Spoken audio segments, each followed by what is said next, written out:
Namoonni kaleessa lubbuu itti gumaachan lafee. Nagaa faraarri waaqayyoo isiniif haa ta'u dhaggeeffattoota isaa kallattii kamiyyuu kan nu argaa jirtanii fi nu ilaalaa jirtanii. Waaqayyoof galanni guddaan haa ta'u. Waaqeffatan jaalala waaqayyoo ta'ee hojii waaqayyoo waldaan kiristaanaa jalqabdeetti kun tiriippii lammaffaa yookaan zuurii lammaffaa marsaa isa lammaffaa isa jennu jaalala waaqayyoo ta'ee cuuphaatti deemaa irra.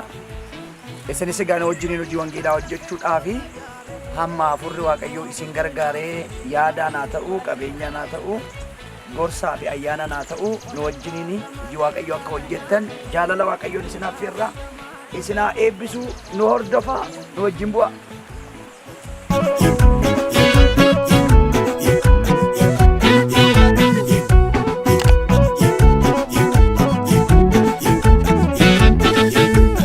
Irraan of kuuluu fi qabeenya tuuluu fi kan namni maraatu lubbuu kuma baasee dhiigas yoo lolaase homaatti hin fakkaatu.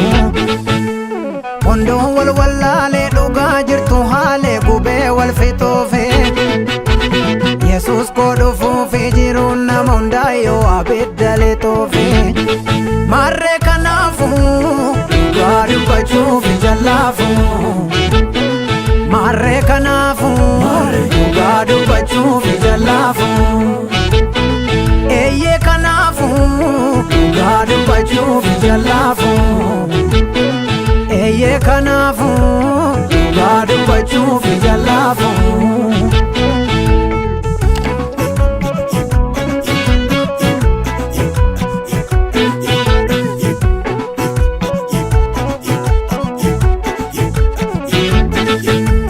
Kormaa farka laadhu buddeen sobaa nyaadhu foon koo gabbisuufi. Oliif gadiin kaadhu bututtoo dacheerraa ofitti uffisuufi. Biftuun barii baatee yeroof ifa laattu booda hinuma dhiiti. Kan beektonni baay'een dafqa itti lolaa sanfiteen. የተከበራችሁና የተወደዳችሁ የአባቴ ብሩካኖች እንደምናችሁ እግዚአብሔር ከእናንተ ጋር እንዳለ እናምናለን። እግዚአብሔር ይባርካችሁ። እንግዲህ ወንጌል በቀላል አይደለም። እንደዚህ እያገለገልን ጌታን እያገለገልን አብረን እንሆናለን። እናንተም ከኛ ጋር ወንጌል ዋጋ እንደሚያስከፍል አውቃችሁ በሁሉም በአቅማችሁ በሰጠ መጠን ከኛ ጋር እንድታገለግሉ በጸሎትም ሆነ በሀብትም ሆነ ከኛ ጋር እንድትሆኑ በጌታ ፍቅር እንጠይቃችኋለን። እግዚአብሔር ከእናንተ ጋር ይሁን። ተባረኩ፣ ተከተሉኝ። ለዋቀዮቴ አራ ጉያ አያነፈና ዮካን ጩጳ ብሻኒ ዱሪ ለመፋ ዮካን የሮ ለመፋ አከወንዳይ ከምሳ ጸሎታ አዱኛ ለሰረቲ ሰለመታ yeroo cuubnu hin ta'a waaqayyoof galanni guddaan haa ta'u. Egaa akka seera macaafa qulqulluu keessaatti yookaan akka macaafa qulqulluun jedhutti waldaan hiikamsaa kan isheen hojii waaqayyoo hojjettu yookaan ergamni isheen qabdu hojii wangeelaa guddicha Maatewos 28 jechuudha. 18 hanga 20 keessa jiru dhaamsa Yesuus Kiristoos dhaame yoo dhaqaatii isa jedhee ijoollee ergee isa waldaa kiristaanaatti himame sana keessatti waldaa kiristaanaa sirriitti akka isheen dhaamsa qabaattee hojii waaqayyoo hojjechuudhaaf waldaan keenyas isuma kana hojii irra oolchuudhaaf adaraa waaqayyoo isheetti laatee hojii waaqayyoo hojjechuudhaaf guyyaa har'aa kana keenyarra mee al takka isa akkaataa kanatti nu gargaare harka keenya rukunnee galateeffannu waaqayyoodhaan. Waaqayyo galata argatu.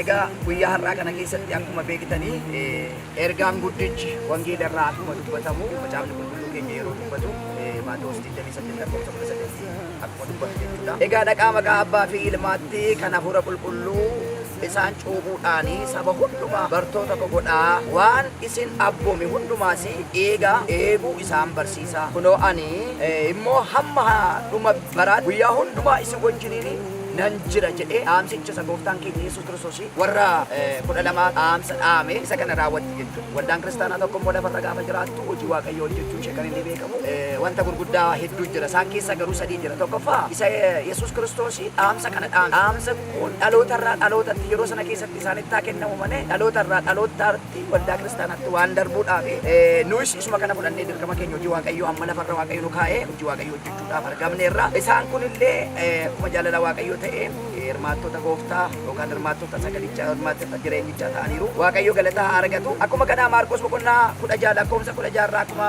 dubbatu bifa biraadhaan garbichi waaqayyoo kutaa sana keessatti akkuma kaa'ee namni amanee namni cuubamee hin fayyaa ani hin amanne garuu itti faradameera jedha waan ta'eef kutaa sana keessatti akkuma kanaa dubbata. Roomee boqonnaa 6 lakkoofsa 2 qabeessa akkuma sagalee waaqayyoo dubbatu cuuphaa jechuun heera macaafa qulqulluu keessaa isa tokko waan ta'eef waldaan hiikamsaa cuuphaan isheen cuuptu cuuphaa gadi fagoo yookaan awwaalshaan waan bakka bu'uudhaafi isa kana jaalala waaqayyoo ta'e har'a raawwannachuudha. Egaa iskii daqiiqaa tokko fuula waaqayyoo duratti warri kaadhimamaa taatan hundi keenya iyyuu lafa kanarratti waaqayyoo akka nu gargaaru waaqayyoon kadhanna. Mee waaqayyoon kadhannu waaqayyo. Haleluuyaa waaqayyoon kadhanna. Waaqayyoon kadhanna harka keenya bal'isnee fuula waaqayyoo duratti. Obboloota koo wanta tokko akka isin bartan hin barbaadu. Yoo waaqayyo nama gargaare malee namni kamiyyuu gargaaramee hin dhaabbatu. Isin immoo har'a akka dinqiittidha. Ayyaanni guddaan akka isin argatu humni waaqayyoo akka isin irratti bu'u akkuma gooftaan keenya Yesuus Kiristoos cuuphaa bishaanii cuuphamee hafuurri qulqulluu bifa gugeedhaan irratti bu'e jedhee Maatewos boqonnaa 3 lakkoofsa 16 irratti akkuma dubbatu jaalala waaqayyoodhaan jechuudha. Isinillee isa gooftaan keenya godhe sana goona waan ta'eef nuyi duukaa buutuu Yesuus Kiristoos waan taaneef hundi keessan iyyuu daqiiqaa tokkodhaaf waaqayyo akkasiin gargaaru. Bishaanitti akkuma Phexros isa duraa boqonnaa 3 keessatti lakkoofsa 17 kaasee cuuphamuun keenya bishaan keessatti dhallee miicamuu jijjiirama haaraa fudhannee bahu. Haleluuyaa. Jijjiiramni tokko har'a nama keenyaaf haa ta'u. Jijjiiramni tokko biyya keenyaaf haa ta'u. Jijjiiramni tokko isiniif haa ta'u. Jijjiiramni tokko waldaa keenyaaf haa ta'u. Wanti haaraan tokko nu gidduutti haa argamu. Kanaaf hundi keenya yoo amma waaqayyoon hin kadhanna. Haleluuyaa. Jabeessaa gooftaadhaan kadhannaa yoo dandeessanii amma dandeessanis harka keessa wal qabaa hundi keessanuu harka wal qabaa. Eemineetiin tsalleeyaanen በእግዚአብሔር ፊት amantiidhaan hin kadhanna waaqayyo akka nu gargaaru jaalala waaqayyoodhaan waaqayyo gidduu keenyatti akka ta'u waaqayyoon hin kadhanna. Haleluuyaa. Ani humna guddaan narra jira amma dhaabachuu dadhabutti amma dhanni koo hollatutti ga'eera. Humni tokko jira. Haleluuyaa. Sababiin isaas galgalasii kadhachaa sa'aatii 2 hanga sa'aatii 11tti kadhannaa turre waan ta'eef har'a wanti guddaan tokko hin Ameen. Kanaaf ayyaanni dabalama. Ameen. Warra amanee ayyaanni hin dabalama. Ameen. Humni tokko hin dabalama. Ameen. Isa bara macaafni qulqulluu wanta sana dubbate Yordaanositti ta'e inni sun har'a hin ta'a. Ameen. Wanti waaqa anaaf siif hin banama. Ameen. Wanti haaraan anaaf siif hin ta'a. Ameen. Bariin kun barii haaraa ta'eera. Haleluuyaa. Waaqayyo galata haa argatu. Ameen. Gooftaa keenya abbaa keenya si kadhanna. Har'as jirta boonus hin jiraatta. Maqaa Yesuus Kiristoosin dhaloonni kun humna kee amma haa guutama. Amma hafuurri kee inni narra jiru hafuurri kee narra jira garbichi kee hafuurri kee nurra jira. Yeroo kanaa jalqabee tokko tokko isaan irratti hafuurri kee haa bu'u. Abiddaan haa cuubaman. Humnaan haa cuubaman. As keessaa seetanni bahee hin galin. Dhukkubni maqaa Yesuusin bishaan kana keessa darbee hin galin. Namni dhukkubsatullee yoo jiraate as keessaa akkuma namni yaa waaqayyo gooftaa du'ee awwaalamu dhukkubni ishee maqaa Yesuusin haa awwaalamu. Maqaa Yesuusin bishaan kana keessatti awwaallee galla. Nama haaraa taa'anii haa ka'an. Maqaa Yesuusin nu gargaaru. Ameen. Okay. Amma immoo warri cuuphaa bishaanii raawwattanii fuula waaqayyoo duratti jechuudha. Waadaa galtuu harka keessa mirgaa qabuudhaani waldaan kiristaanaa inni jetteenti waldaa kiristaanaa waadaa hin galtu harka keessa mirgaa gara waaqayyootti qabdu harka keessa mirgaa jechuudha. Harka keessa mirgaa waadaa hin galtu. Kuma macaafa qulqulluutti waan dubbattanii ana wajjin jettu jechuudha. Ani guyyaa har'aa dabala. Ani guyyaa har'aa dabala. Ani guyyaa har'aa yeroo cuuphaa bishaanii raawwadhu fidannaa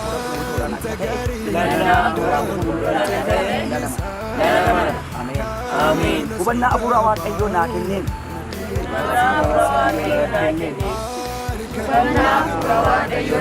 Dabala. Cubburraa qalbii jijjiirradhee Yesuus Kiristoos isa fannifameen sanaa hojjeteeni cubbuun akkanaa dhiifame amanee yeroon cuuphamu cuuphaa kootiin nan mirkaneeffadha. Sadaffaa akka fannoo irratti fannifame du'ees akka du'aa mo'ee ka'e isatti dabalamuudhaan ani sarara nan mirkaneeffadha. Karaa hafuura qulqulluu tokkummaa jaalala naaf kenneeni tokkummaa obbolootaa gidduu jiru eeguudhaaf waadaan gala. Waldaan kiristaanaa guyyaa har'aa kanaa hojii natti laattee akka ayyaana Waaqayyootti hojjechuu fi amanamummaadhaan fiixaan baasuudhaaf waadaan gala. Waldaan kiristaanaa gidduutti garaagartummaa fi waldhabdeen jedha. Garaagartummaa fi waldhabdeen barsiisi gadhee yoo jiraate warra akkas godhan isaan wajjin akka hin buuneef waadaan gala. Yoo hin danda'e deebisuudhaaf, yoo hin dadhabe biraa fagaachuudhaaf eegumsa hafuura Waaqayyoo naa kenneen waadaan gala. Waldaa kiristaanaa keessatti lafa hafuurri Waaqayyoo hojjedhu naan jedhe akka ittiin bulmaata waldaa hiikamsaatti hundee amantii ishee wajjin eeguudhaaf waadaan gala. Guyyaa har'aa kana akkan cuuphame waadaan gala. Maqaa Yesuusiin Ameen. Wayyoo harka rukutaa gooftaa kana. Kana boodee waaqessuudha meegaa kana boodee faarfachuudha meegaa kana boodee lallabuudha meegaa kana boodee.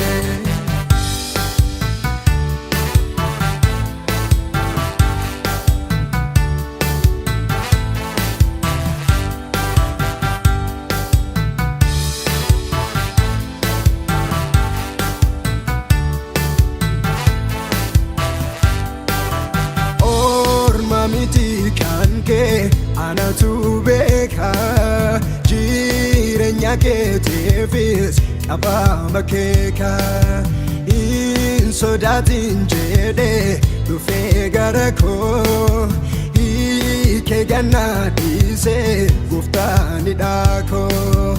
Orma miti kan kee anatu beeka jireenya keetiifis qabama keeka hin sodaatin jedhee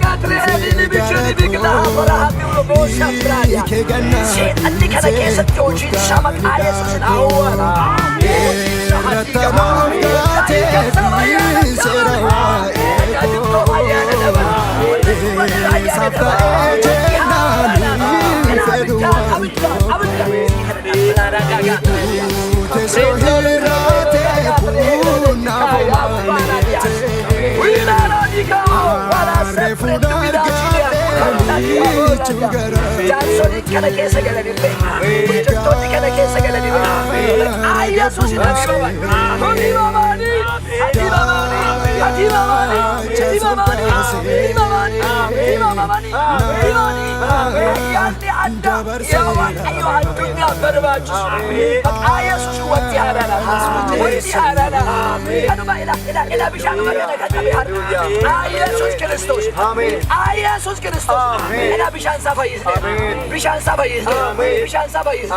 Barri tare baraya jijjire barcumaan keetti hin bututare ati malee warri baalli lafa harkatanii karooma kee yookaan hubatanii ati malee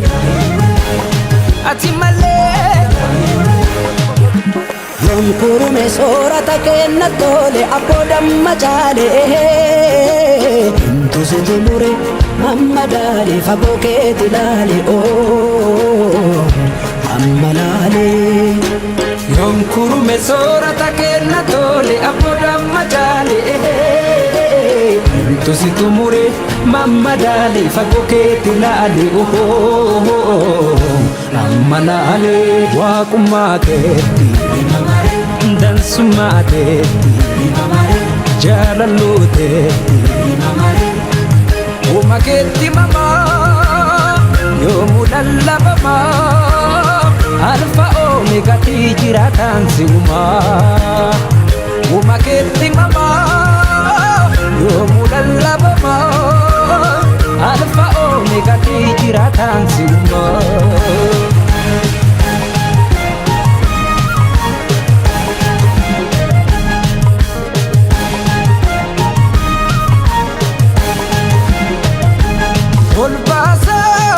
gara mudataati gara fiixa ol taateetti gombiisoo jaladhoosee injiraatani osee anumaaf iyyuu barsee goota yusidhoosee ooliyyee jalqabee naga addaatti karoleensi wallaalteerti waaqoontee fagoo qaroo hunnateeta dhokaatan uumamaatti fabaata gooticha jiraata kooma keetti warqillee hidhatte bina keecha takeetti godhatte kooma keetti borootiya guute Ataabee fi badin jalaloote infarroontu gorontu lafoote humni keeti kunoo tana goote Ataabee fi badin jalaloote infarroontu gorontu lafoote humni keeti kunoo tana goote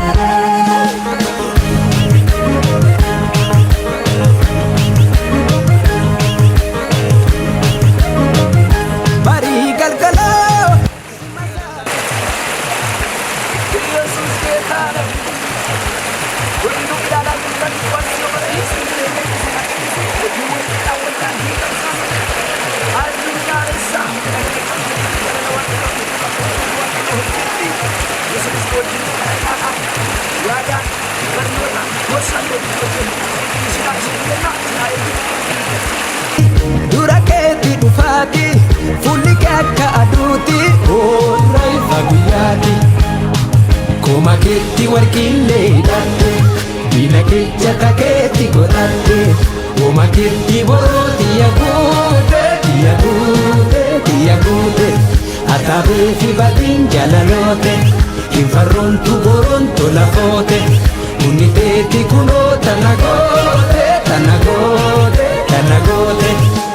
Yonkurume soorata kenna tole abboodan macaalee si tumure mamma dale fagoo keeti laale amma laale. Yonkurume soorata kenna tole abboodaamma jaale tu si tumure mamma dale fagoo keeti laale amma laale. Waaqummaa keetti dansummaa keetti jaalalluu keetti uma keetti mamaa yoomuu lallabamaa alfa oomegati jiraataan si uumaa. Uma keetti mamaa yoomuu lallabamaa alfa oomegati jiraataan si uumaa.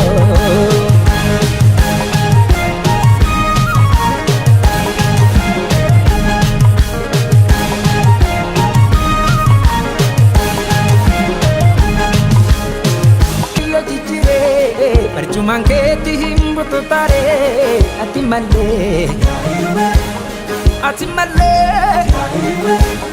warri baalli lafa harkatanii karooma kee yookaan hubatanii ati malee.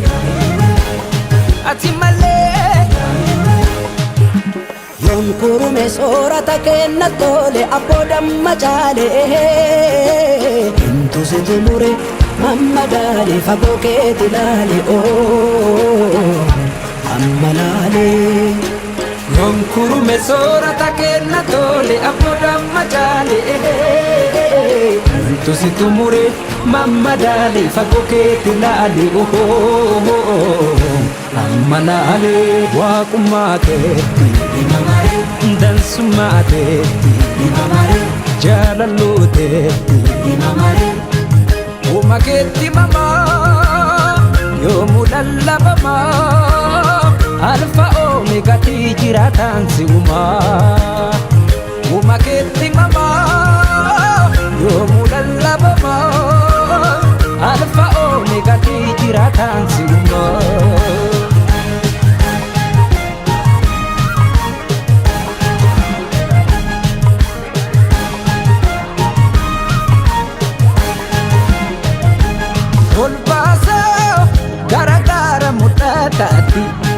Gara fiixa ol taateetti gombisoo jalladhoosee injiraatani osee anumaaf iyyuu baarsee goota yusi dhoosee ooliyyee jalqabee naga addaatti haroleensi wallaalteerti waaqoontee fagoo qaroo unnatee tadhokaatan uumamaatti fabaata gooticha jiraata. Koma keetti warqillee hidhatte bina kecha takeetti godhatte koma keetti borooti yaguute ataabee fi badin jalaloote infaroomtu gorontu lafoote inni teeti kunoo tana goote ataabee fi badin jalaloote infaroomtu gorontu lafoote inni teeti kunoo tana goote.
galgaloo simasaata kanaa caalu ilateeti namiin laalu addee hunda kaageetu billiga akka akka sakkeettu finittee morodantu illee dhufanitu koraan bayanee yoo gurmuun lafa buutaani yoo daboon sitta duulaani ennuu sitti yaadaati dura keetti dhufaati fulli kee akka aduuti oorraa Tolega Waaqayyoof galanni guddaan haa ta'u inni jalqabee nu xumursiise abbaan keenya haa kabajamu. Waaqayyo nu jalqabsiisee nu dhiisnee nu xumursiiseera. Obboloonni keenya waan guddaa hafuura guddaadhaan dibamaniiru. Ayyaana Waaqayyoo guddaa fudhataniiru. Jaarsolii keenya hojjettoota wangeelaa keenyas Waaqayyo bara isaanii jireenya isaanii haa eebbisu. Egaa jaalala Waaqayyoo ta'ee waldaan hiikamsaa ittuma fuutti waldaa amantoota itti hiikamsa dhaloota addunyaalessaadha. TV hiikamsa dhalootaadha. Karaa YouTubeis karaa Telegiraamis kan ilaaltan hamma Waaqayyo foddaa TVtti baasutti yeroo dhiyootti Waaqayyo akka inni waan tokko hojjetu nan amana. Waa qabannee akka gara keessan dhufnu yeroo dhiyootti nan amana. Wanta ta'u hin beeku Waaqayyo garuu akka waa godhu nan amana.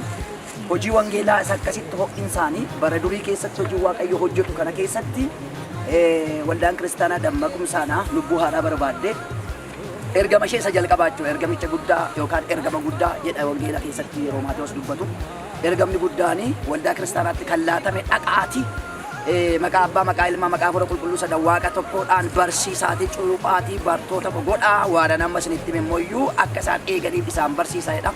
Isa kanaaf jaalala Waaqayyo ta'inaan hojii Waaqayyo hojjechuudhaaf waldaan kiristaanaa mudhii hidhattee kaatetti kallattii kamiyyuu biyya keessa kan jirtan ardii hundumaarra kan jirtan ayyaana qabna ogummaa qabna namoota Waaqayyo nuu kenne hojjetaa wangeelaa hojjettoota baay'ee qabna gooftaan nu gargaare garuu wanti guddaan tokko wanta isin nu kadhachuudhaaf wajjin hojjechuu barbaaddan karaa kallattii kamiyyuu kan ta'e yaada keessan humna keessan qabeenya keessan wanta hafuurri Waaqayyo isin keessa kaa'eni toora bilbilaa kana jalatti argattaniini bilbiltanii waldaa jajjabeessuu gorsuu hubachiisuu amma dandeessan nu jajjabeessuu hin dandeessu isiniin jenna Waaqayyo isin haa eebbisu.